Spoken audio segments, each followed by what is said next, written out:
São Paulo quer ou não quer o rolês numa troca com o Santos? Bora explicar detalhes, te contar também sobre Ferreirinha e como uma possível negociação pode acabar causando prejuízo. Vou te trazer bastidores exclusivos sobre Danielzinho e também Lucas Moura. E a camisa do São Paulo que será anunciada hoje. Vazou. Bora ver ela? Será que ela é bonita? Será? Será? Vamos ver. Antes, aqui embaixo na descrição tem o link para você se tornar membro deste canal e ter conteúdo exclusivo. Hoje é a oportunidade de você se tornar membro do canal, que eu vou contar um bastidor exclusivaço, bombástico, sobre uma vez que eu quase fui usado para benefício do Casares em todo esse processo aí de justiça. Vou contar todos esses detalhes. É quente, o negócio é complicado. E vou contar todos os detalhes também, uma informação sempre bombástica para os membros do canal, principalmente do segundo plano, que aí eu vou tirando as suas dúvidas, a gente vai apurando, vai indo para cima das tuas informações. A galera, inclusive, tem pautado muito sobre as métricas deste canal. Bora lá falar sobre São Paulo Futebol Clube? Vinheta!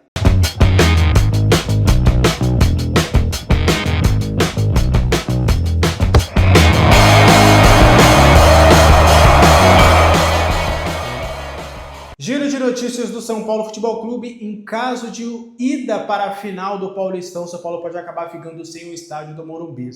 Isso porque no dia 4 de março, que é a data que está marcada a final da competição, o São Paulo tem shows do AC/DC. Então é bem possível que em caso de uma ida para a final do Paulistão, o São Paulo acabe ficando sem a sua casa. É mais uma herança da gestão Casares desse contrato mequetrefe com a Live Nation, que tem que ser investigado e está sendo. Até uma informaçãozinha rápida, o contratinho com a Total Acesso também está sendo investigado, mas bora continuar trazendo mais detalhes. Uma outra informação importante, essa do Gabriel Sá.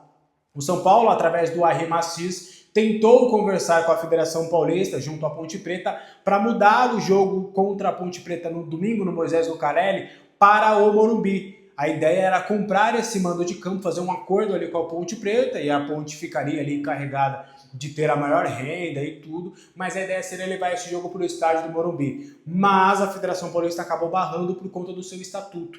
Ali tem um parágrafo que é bem claro, que qualquer mudança para troca de mando de jogo e tudo tem que ser comunicada 10 dias antes, a não ser, óbvio, por questões maiores, mais fortes. Mas no Estatuto do Campeonato Paulista está que essa troca de mando tem que acontecer 10 dias antes. Então, por exemplo, o São Paulo no ano passado, quando foi para Brasília, comunicou a Federação Paulista 10 dias antes. Então, por conta disso, infelizmente, acabou essa ideia não indo para frente. O Arrima Assis tentou levar esse jogo para o estádio do Morumbi, mas acabou não rolando. Seria uma boa, hein? A Ponte Preta já não quer mais nada com o Campeonato Paulista. É até ruim para a Ponte levar o seu jogo em casa, porque tem risco ali da torcida, sabe, protestar de uma maneira mais forte, mas é mais uma ideia aí do Macis, uma boa ideia, o Macis está indo bem na presidência, hein? Mas que pelo menos por enquanto não vai surtir efeito. Camisa revelada, bora ver a camisa na tela? 1, 2, 3 e...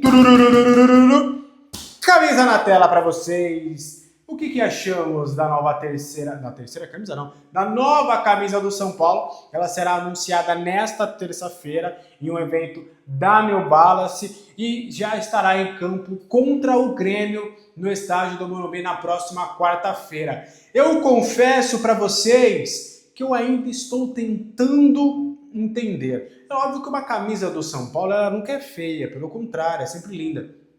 Só que eu tô com um misto de sentimentos.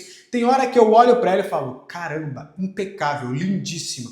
Tem horas que eu falo, eu não gostei tanto desse símbolo, desta gola. Mas aí tem hora que eu falo que eu gosto. Então eu quero paciência, eu quero esperar um pouquinho pra vir o lançamento oficial, né? Porque aí vem fotos melhores, né? Mais produzidas. A gente vai ver no campo também na quarta-feira, para eu dar a minha opinião e prometo para vocês que eu falo aqui, eu vou cravar se eu gostei ou não da camisa. Mas assim, também não achei horrorosa. Teve gente que eu vi nos comentários de outros posts falando que foi horrorosa e tudo. Não, também não anda para tanto não, gente, né?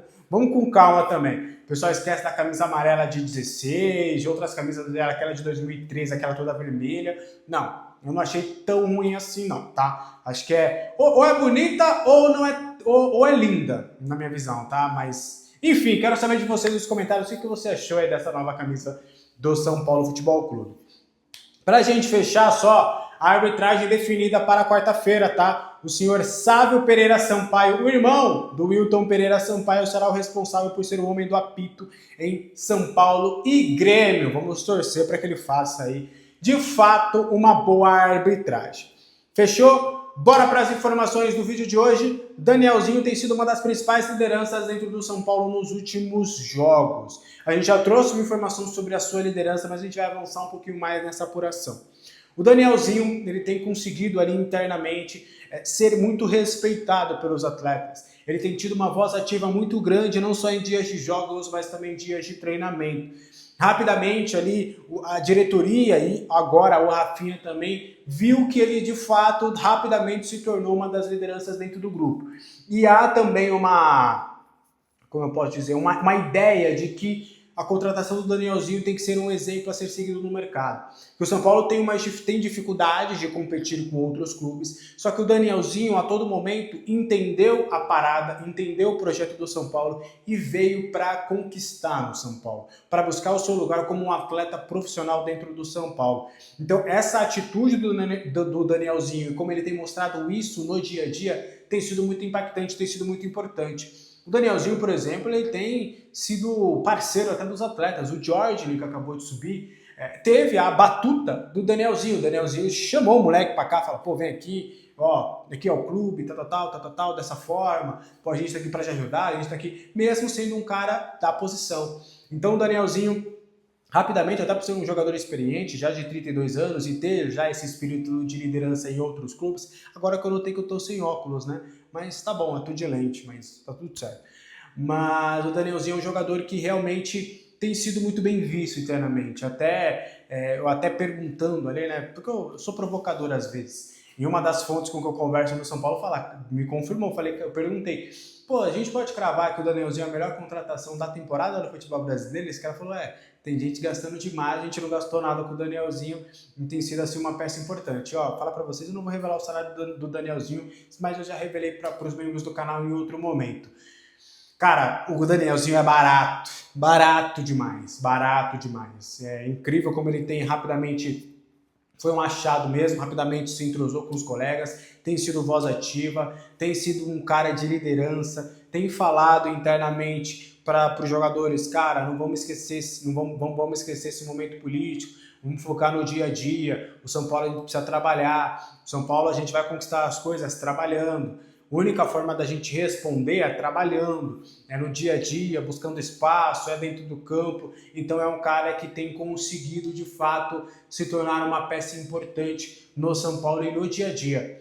Até me escalaram ali algumas lideranças, o Danielzinho faz parte dela. Tem o Rafael, tem o Caleri, tem o Lucas, tem o próprio Luciano, o Arboleda e o Alan Franco também acabam sendo lideranças e o Danielzinho rapidamente também tomou esse posto. A gente pode dizer que o Danielzinho hoje é um dos líderes do São Paulo, muito pela sua personalidade, o que ele tem mostrado também dentro dos bastidores.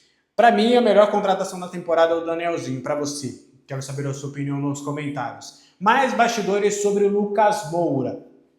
Há um entendimento do atleta de que essa partida contra o Primavera, não só a partida contra o Santos, que ele entrou bem, mas a partida contra o Primavera, guardadas as devidas proporções por ser o Primavera, mas mostrou ao Lucas que ele realmente pode jogar da forma que ele quer no São Paulo. Vou explicar para vocês. O Lucas, ele sempre entendeu, e a demora também do joelho, para sarar o joelho e tudo, porque no entendimento do Lucas, ele ainda não está no estágio da carreira para fazer uma mudança de características, uma mudança de posição. Até do que eu conversei, até eu dei esse exemplo, alguns exemplos que eu dou em lives aqui, eu converso também com as minhas fontes. Eu falei, cara, é só um exemplo, tá, gente? Só para vocês entenderem o exemplo.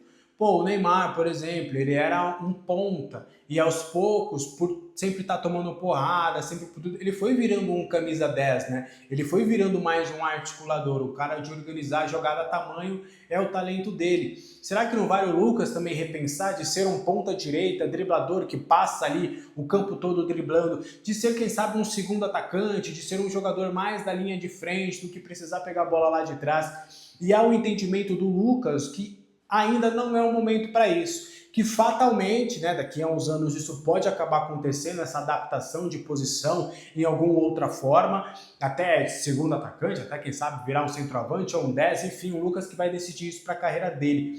Só que o Lucas ainda, ele entende que não era esse estágio, que ele ainda pode ajudar o São Paulo e ele queria, e ele fez de tudo, está fazendo de tudo para sarar o seu joelho, para ele voltar às suas características. Ele entende que só assim, neste momento, ele conseguirá ajudar o São Paulo.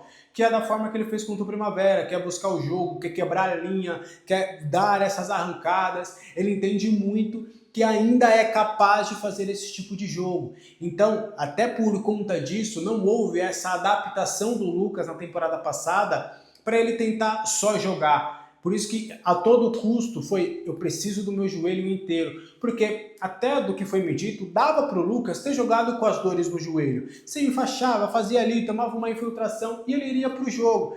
Só que ele não teria as características do arranque, do drible. Ele seria um jogador talvez mais de finalização ou até um articulador, apesar de eu não achar que essas sejam as características. Mas o Lucas, ele sempre entendeu, ele bateu uma tecla, não, eu preciso do meu joelho intacto, inteiro, eu preciso dele voltar a ser 100% para eu jogar do jeito que eu sei jogar. Então o Lucas, ele ainda não se vê nesse grau de mudar as suas características, de ser um jogador diferente. Ele quer continuar com essas arrancadas e tudo. E o jogo contra o Primavera, contra o Santos, ele já jogou bem, mas ele conseguiu fazer isso. E isso foi muito importante para ele, Lucas. O Lucas estava completamente sem confiança. E agora, aos poucos, a confiança dele tem voltado. E conforme, e acho que até legal a gente acompanhar do Lucas, a cada arrancada que dá certo, a cada jogada que dá certo para ele, da gente comemorar, porque é um Lucas voltando. E ele só vai adquirir essa confiança desse jeito. Ele estava super feliz, super confiante depois do jogo contra o Primavera. A gente conversou com pessoas próximas ali. O Lucas está feliz demais com essa...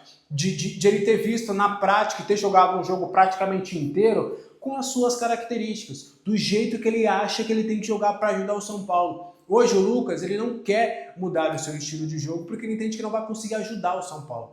Então é mais ou menos dessa forma que está pensando o Lucas. Neste momento de renovação de contrato ainda não está sendo conversado com o Lucas, tá? Até o próprio Lucas quer esperar um pouquinho, quer entender como é que vai estar a situação dele. O Lucas está focado mesmo em jogar bola. E aí depois ele vai ver se de fato fica no São Paulo. Obviamente que a ideia dele é ficar no São Paulo, se aposentar no clube. Ele está muito bem, a sua família está muito bem aqui no Brasil, está bem familiarizada, está bem estruturada, então obviamente que ele pretende continuar por mais tempo. Mas isso ainda é um assunto que não tem sido debatido, o Lucas está focado 100% no campo.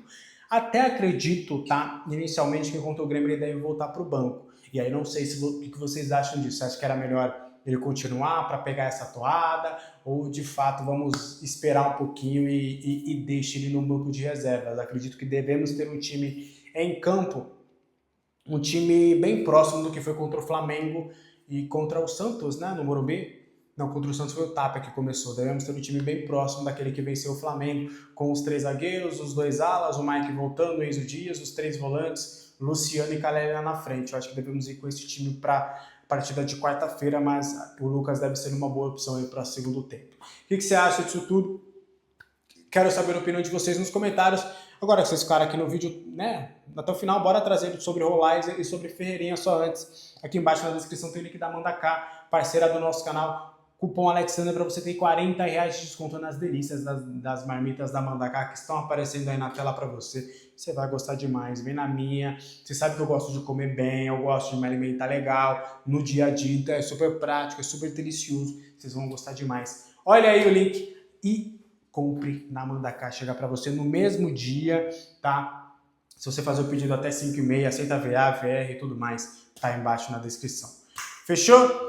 Bora lá, vamos começar com o Ferreirinha. O negócio com o Ferreirinha, se acontecer no meio do ano, é complexo e pode dar prejuízo para o São Paulo, eu vou te explicar. O Ferreirinha, ele tem saudades do futebol turco, do Besiktas e do Trabzonspor.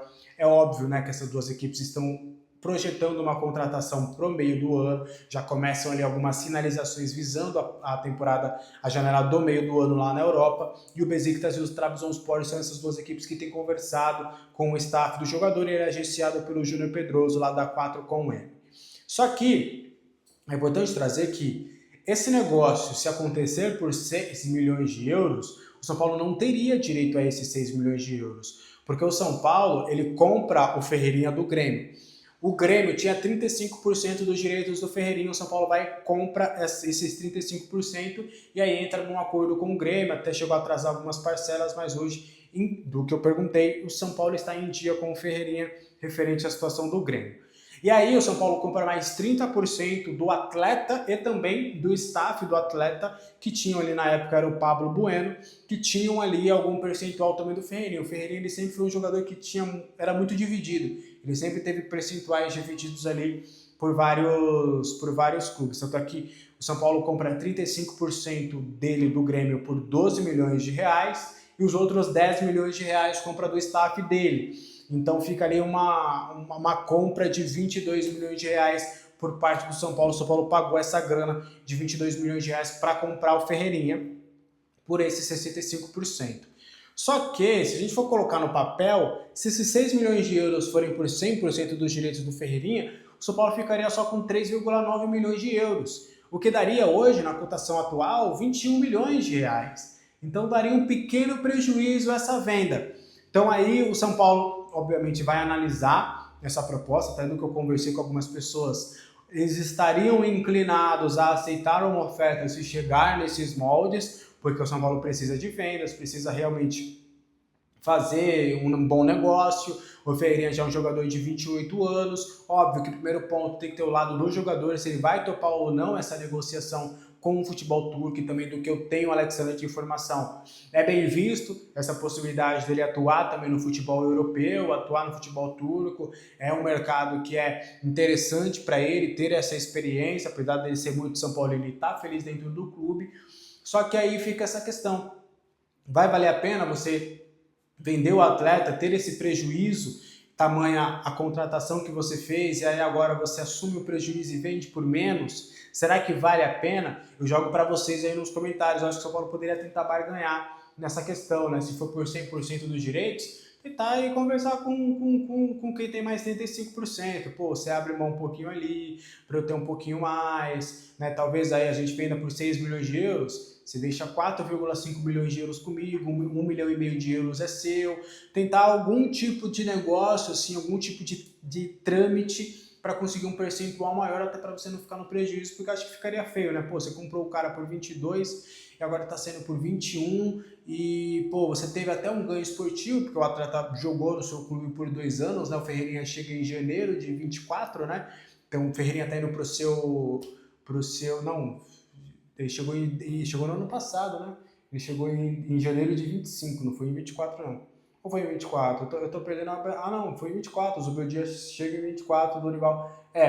em janeiro de 24, ele joga 2024, ele joga 2025 e em 2026 agora é a sua terceira temporada. É verdade, eu esqueci do ano de 2024. Ele chega com o Dorival ainda, o Dorival acaba indo embora. Inclusive, só uma observação rápida, o Ferreirinha chega com o aval do Dorival, o Dorival pediu o Ferreirinha e o Belmonte na época queria fechar com o Savarino, tinha tudo acertado com o Savarino, só que o Dorival bateu o pé falando que queria o Ferreirinha por características. O Ferreirinha era mais ponta do que o Savarino e aí o São Paulo acabou fechando aí com o Ferreirinha, que foi o pedido do Dorival, assim como o Eric, que também foi um pedido do Dorival.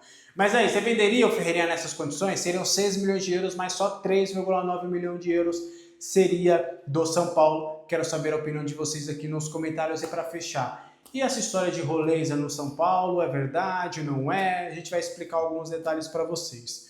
Tudo começa nas redes sociais, até a gente trouxe a informação de que o Alisson é um nome que interessa ao Santos, o Santos está avaliando essa possibilidade, até o Santos acabou não fechando com o José Aldo, volante do Mirassol, e aí existe uma boa possibilidade agora deles concentrarem as expectativas, concentrar os esforços para, quem sabe, tentar a contratação do Alisson. Clubes da MLS também estão de olho na situação do volante camisa 25 do São Paulo. E aí, nessa pegada, até surgiram alguns perfis trazendo que o São Paulo teria sugerido o Roleza.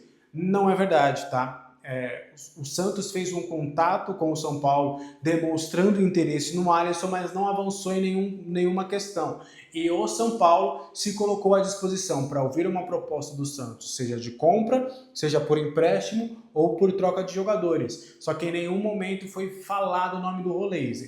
Até conversando com as minhas fontes, eu falei, pô, é um nome interessante, até falei, pô, eu sugeri no meu canal, porque acho que é um nome interessante, e o que foi me dito realmente é um jogador interessante, é um jogador que, pô, eles gostam, eles entendem que é um bom jogador, que seria uma boa, porque o São Paulo, inclusive, está buscando um jogador com as suas características para ser um 10, só que na visão do São Paulo, não faz sentido fazer qualquer tipo de negócio que envolva o Roleze, que o Santos não aceitaria qualquer tipo de negócio, porque os caras pagaram 12 milhões de euros na contratação do Roleze.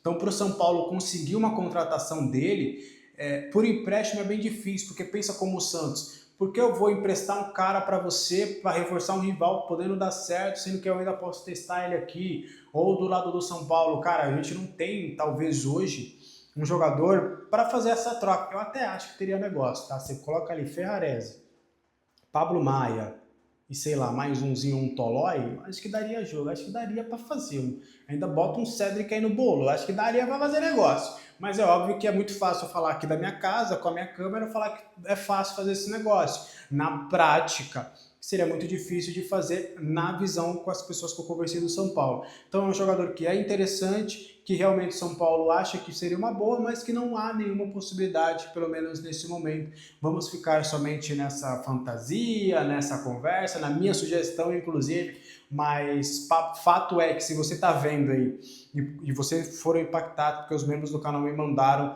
alguns prints de pessoas noticiando o interesse do São Paulo no Roleze. As pessoas com quem eu conversei no São Paulo negam veementemente que há qualquer chance concreta, porque aquilo, interesse o São Paulo tem, interesse no Roleze, só que sabe que não vai rolar, então, tipo, fica vago, tipo, interesse para monitora, para negócio, para encaminha, então essas nomenclaturas sobre o mercado da bola, mas é bem difícil qualquer possibilidade do Roleze se tornar reforço do São Paulo, uma pena, porque eu até acho que é um ótimo jogador. O que você acha disso tudo? Quero saber a opinião de vocês nos comentários. Esse foi o vídeo de hoje. Espero que você tenha gostado. Qualquer dúvida, comentários abertos. Conto com o seu like, com o seu hype e inscreva-se neste canal. Vamos rumo aos 20 mil inscritos. Daqui a pouco, 10h30, estarei ao vivo aqui no canal para trazer as últimas informações do São Paulo e interagir com vocês. Se torne membro, tá? Tem bombas que eu vou soltar aí exclusivas somente para os membros do canal. Se torne membro. Um abraço. Tchau.